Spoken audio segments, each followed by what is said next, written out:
destruction into the early morning hours. Dozens of American cities up in flames after some protests turned into riots, often followed by looting as the nation simmering with unrest unraveled. How long can you be peaceful when your people are dying?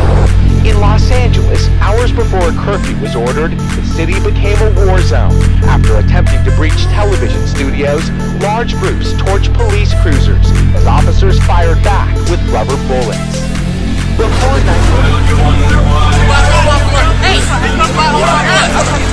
In Minneapolis, the nation has its eyes on the black man.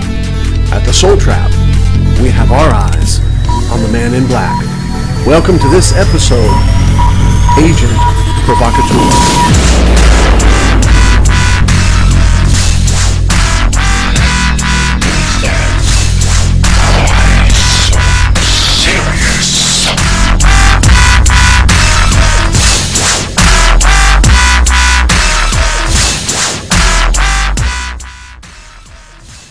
I remember years ago, the Sandy Hook Massacre, the strange and unexplainable pictures and videos of the man running through the woods, clad in black.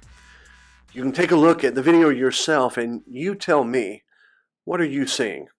And why was this man running from the scene of one of the nation's most horrific shootings, one of the world's most horrific tragedies? And yet, we don't know his reason for being there. We barely know his name. The strange reason why this man was running through the woods in tactical gear, and almost no valid explanation ever given, at least one that would put to rest the endless conspiracy theories. Was there someone else involved? The question was valid then, and I think to some degree the question is at least valid now in our pursuit of the truth. That the children died, I don't argue with. We don't doubt that. But how did they die? And how many were directly involved in their death is something that I believe still remains open. Was there someone else involved other than the shooter, young Adam Lanza? I don't know, and those questions may never be answered, but I clearly remember that man in black running through the woods and the video. And then, of course, the shooting at Las Vegas, Mandalay Bay. The video and audio turning up that allowed us to know very clearly, without doubt, without any equivocation whatsoever, that there were at least two different kinds of rifles being used. There were two different firearms being used with two distinct sounds at two different distinct times, implying that there had to be at least two shooters. But beyond that, there was also the audio of police officers stating that there were shooters at the gates. We have an active shooter. We have an active shooter inside the warehouse. Control, be advised. Shots are coming from gate 7. Gate 7. Shots are coming from gate 7. And we have a 4-man team up here, and we have another element coming to us. So we're going to have about 8 on the 32nd floor. We will need the 29th floor. It sounds like it's confirmed there are at least 2 shooters with fully automatic weapons. These men, these officers are trained to describe what they see, what they are seeing, what they are hearing, what they are feeling, not what they think. They are supposed to give the opinions of facts. They are to relate tactical information from the ground to their superiors so that their superiors can make an informed, reasonable, rational decision. So, what were they saying? How could they say that there were shooters at the gates? There were multiple shooters. Was that simply based upon a whim, a thought, or idea? Or was there more to the story? Were they seeing and experiencing what they felt to be shooters? Multiple shooters, not just up in the Mandalay Bay window, but shooters on the ground. And we still, to this day, almost have no understanding of why that event happened, and more to the point, who all was actually involved. Here in Florida, I remember the Parkland shooting. So many innocent young people slain by the hand of a lone gunman. Or was he alone? There were reports almost immediately after the gunman, clad in black again, was reportedly captured that there were multiple shooters. Oh, you think he was not the only one? No, definitely not. Why do you say that? Because when shots were fired, I saw him after the fact. So, and the shots were coming from the other part of the building. So there definitely had to be two shooters involved. All the kids to go outside so they could start shooting up.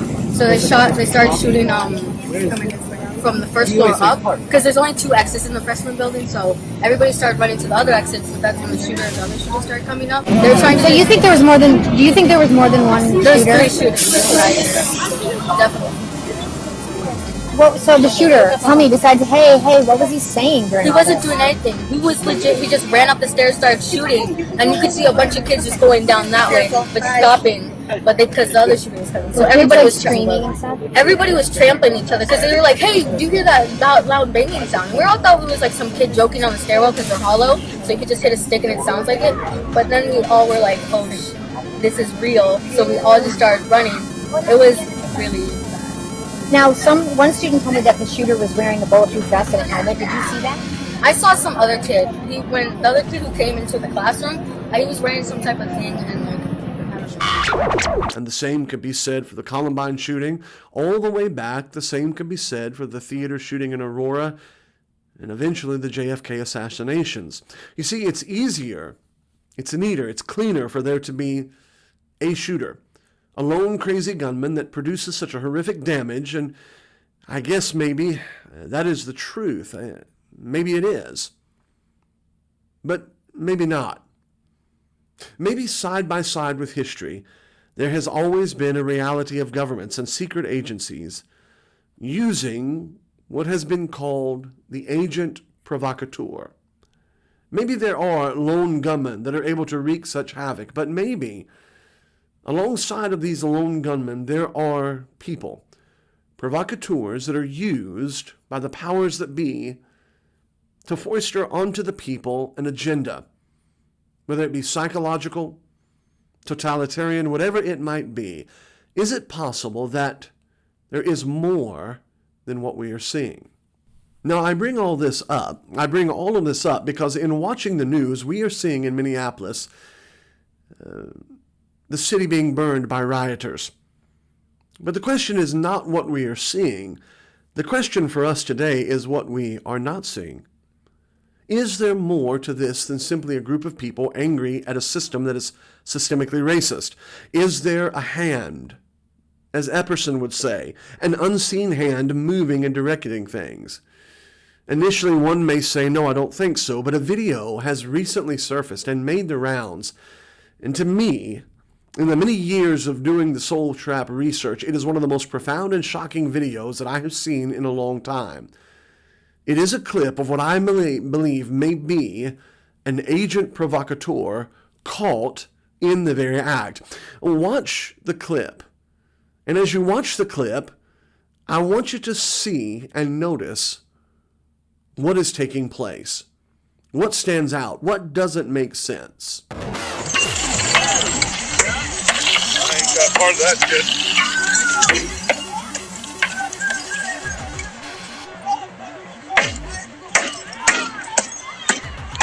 Dude. Oh, I zoomed in. I'll zoom out a little bit. Those cops will come for you if you're pulling that crap.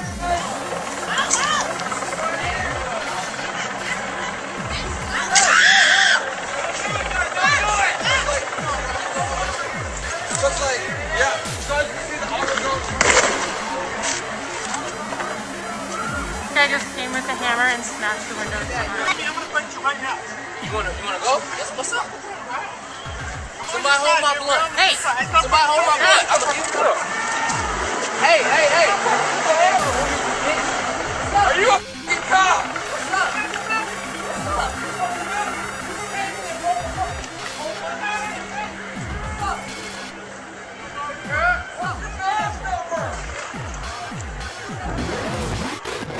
Now, whether it's from George Soros or from the police department or from some other alphabet agency or possibly even some more sinister, nefarious, darker organization, This video that has come to light, and I believe will be eventually swept under the rug very quickly and lost in the confusion and hysteria of the moment, may well be stated as being one of the most fantastic and profound proofs of an agent provocateur that we have ever caught in action on camera.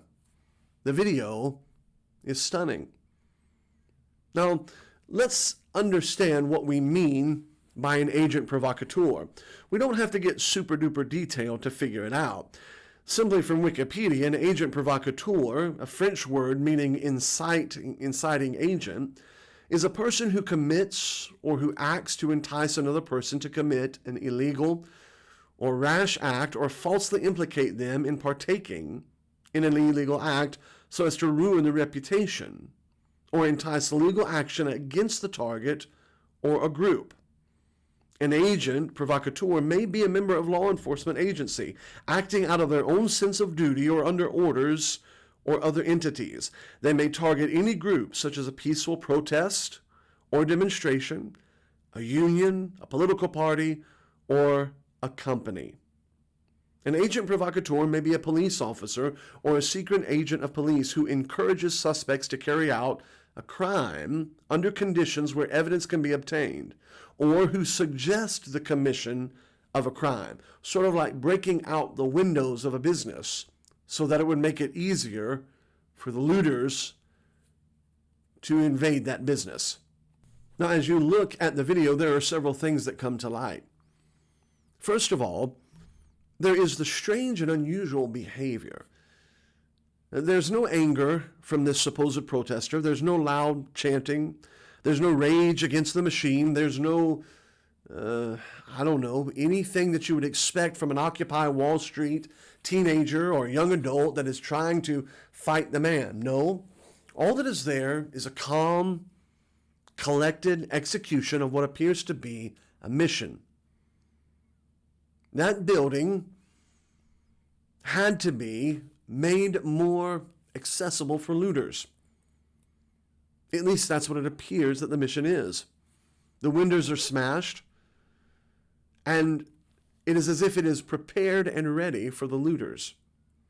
It's as if the zookeeper is intentionally placing before the hyenas red meat. Secondly, I think it's important to notice that the behavior of those around the provocateur, they seem to sense and to seem to know that something just doesn't fit about this person. Something just doesn't quite belong. Though granted, there are a lot of protesters and a lot of rioters, but this gentleman, this white gentleman, mind you, behind the tactical grade mask, just does not seem to fit those around him. And those around him seem to know that. There seems to be a feeling, and if you've ever been on the streets, and I've not been in combat, but from reading historical data, there seems to be a feeling, and you pick that up. They know that. Something doesn't fit. Something doesn't seem right. Their street senses are tingling, so much so that the one man actually asks him, "Are you a cop?" Now, what a strange thing to ask. And yet it seemed right because he seemed wrong. Then again, there is the clothing. A tactical grade mask, totally in black, with a rather nice new hammer. That was one of the things that stood out to me right off the bat. It was as if that hammer had just been purchased off the shelf of a Lowe's or a hardware store somewhere. And then notice how he's holding the hammer. As he's being aggressively approached by other people there, you would think that he holds the umbrella in one hand and the hammer in the other, but he doesn't. He holds the hammer in the same hand that he's holding the umbrella. Now, there's only one of two reasons that I can perceive that he would do that. A, maybe one of three. A, he's uncomfortable holding the hammer as a weapon. B, he wants to hide the hammer and have it blend in with the shaft of the umbrella. Or C, he feels no threat whatsoever from those around him because he knows he has an overwatch protection. Take the time, slow the video down and look at the hammer. Look at the way he carries the hammer. Very, very interesting. As I said, it's as if he had almost just purchased the hammer. Above all, though, what is very interesting to me is the umbrella. In all of the Occupy Wall Street movements, have you ever seen somebody walking around with an umbrella fully opened overhead? And what was very interesting to me was even when this agent provocateur, we shall call him, was challenged, was threatened, he never lowered the umbrella. He never closed the umbrella, even while pushing people away. He kept the umbrella up as if it was a necessary signal or a necessary and vital marker for him. You can hear the helicopter in the air on the video. Is that umbrella a marker? The umbrella ultimately does play a very interesting and pivotal role. Many have questioned the role of the umbrella in the JFK films.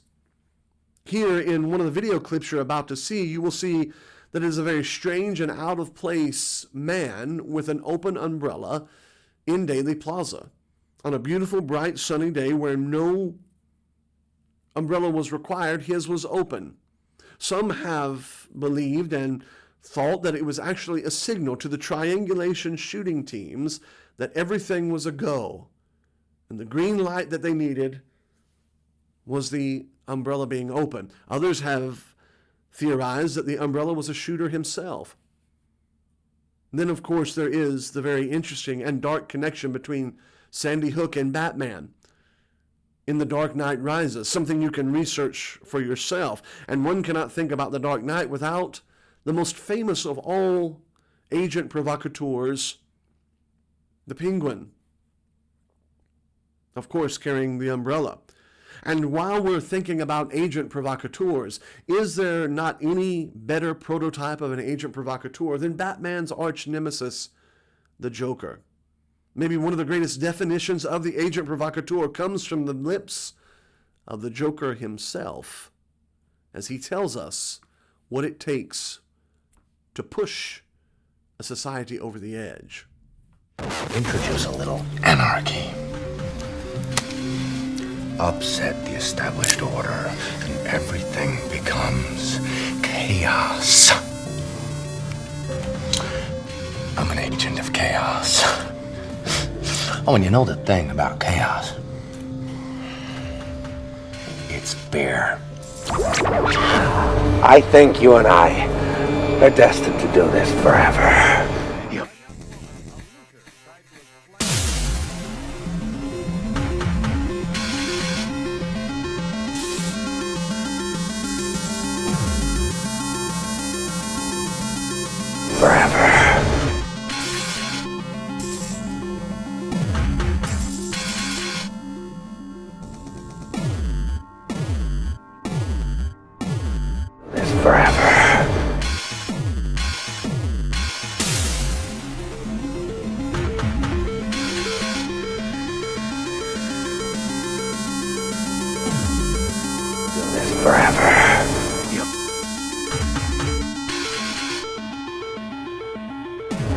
We're destined to do this forever.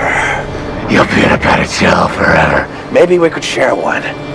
You know, they'll be doubling up the rate this city's inhabitants are losing their minds. I took Gotham's White Knight, and I brought him down to our level. It wasn't hard. See, madness, as you know, is like gravity. All it takes is a little push.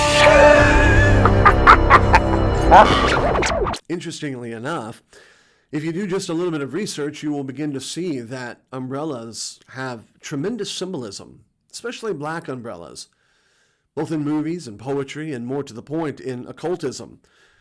There's a tremendous little article written that you can find out on Interpret My Dream called Black Umbrella Dream Meaning. Of course, Mary Poppins has her umbrella, and for all of its ability to catch the unseen wind and the spirit in the air, what a profound and powerful thing that umbrella symbolism is. Of course, umbrellas have played a role in combat as well, offering protection and attack capabilities. We see that in modern movies like The Kingsman. And then, of course, there is the article that you can read about for yourself on NPR.org called Bulgaria Closes Cold War Poison Umbrella Murder Case. And let us not forget, most of all, the Hagrid.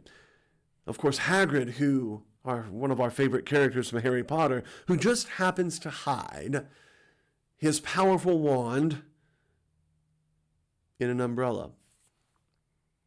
Why was this man, clad in black, breaking windows, and only those windows? Why was he alone after breaking the windows, immediately dismissing himself from the scene? Why was he mad at the people who were following him? Why was he carrying a black umbrella? Why? And there are pictures now surfacing. You're going to see in just a minute a picture of this man in black and what some believe is his counterpart, a police officer. Is it? I don't know. But stranger things have happened. I don't know that any of us have the full answer as to why or what is being done. But I think we may well have on videotape for the first time a provocateur in action. And the question is, what are they seeking to cause? And that is not just what we see in this video. One of the strangest things that I have seen in a long time alongside of this video is the arrest of the CNN reporter on live TV. It was absolutely 100% a staged event. Wherever you'd want us, we will go. We are just getting out of your way when you're advancing through the intersection. So just let us know and we got you. And this is a scene here playing out in Minneapolis. This is part of the advanced police presence that we saw come over the course of... I'm sorry? No, I'm under arrest. Okay. Do you mind telling me why I'm under arrest, sir? Why am I under arrest, sir?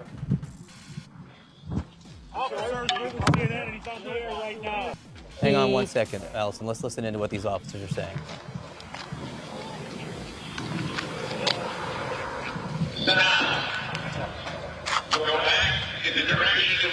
That is an American television reporter, Omar Jimenez, being led away by police officers. There was no reason for him to be arrested individually.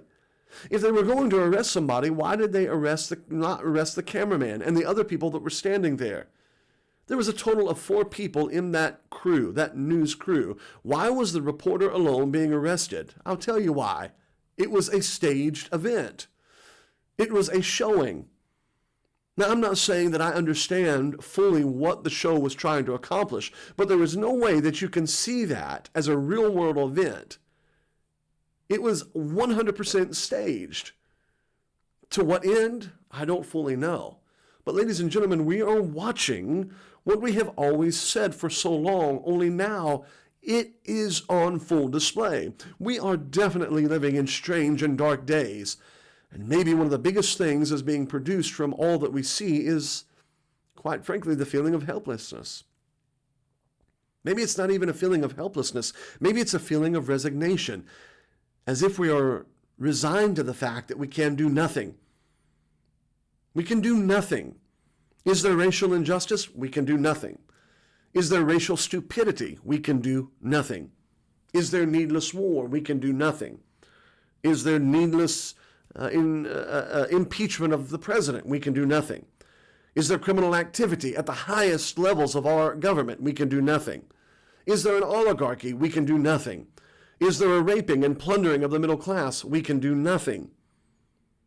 We are lied to about COVID-19. We can do nothing. We are trapped and conditioned to accept it. In fact, in a strange way, I think maybe one of the greatest conspiracies might be from the ground up and not top down. That is to say that that is not to say that there are not nefarious agents and groups, enigmas within riddles, moving in and out of the darkness and shadows of this world, shaping the very movements of society and culture. I'm not denying the Illuminati per se at all. But what I am saying is that we might be seeing the fruition of a conspiracy of humanism, the fruit of a seed that was planted years ago. And that fruit of rebellion against your Judeo-Christian ethic upon which this country was founded. And now the conspiracy is how to manage the degrading of the American people, the degrading in the spirit and in the mind and in the body. We have, in a sense, as a nation, stood as a shining city on a hill, Now we have embraced tribal morals, tribal ethics, a tribal third world godless paganism, a false narrative when it comes to diversity, and a false tearing down of what once made this once great Western civilization what it is. We are seeing the fruit, and the conspiracy may in fact be not how to put the animals in the zoo, but how to manage the animals that are overrunning the zoo. The agent provocateur, this lone protester, this lone rioter, who took it upon himself to protest secretly by breaking windows with no crowd, no support, clad in black with umbrella overhead, coming out of the shadows and dipping back into the shadows. Yes, there is great concern for the black man in Minneapolis, but we had better be far more concerned about the men in black. Because the fact of the matter is, individuals may kill in the single digits and dozens, but governments kill in the millions. And what we may have witnessed on YouTube video is not the brown shirts, but the black shirts. And they are coming, not just for the inner cities of Minneapolis and Los Angeles, Miami and Chicago. They are coming for the suburbs, the malls. They are coming for us all. Better open our eyes, better pray, better do what we can while we can. The men in black are coming. I wear the black for the poor and the beaten down, living in the hopeless, hungry side of town. I wear it for the prisoner who has long paid for his crime, but is there because he's a victim of the time. I wear the black for those who've never read. What's but a smile on that face?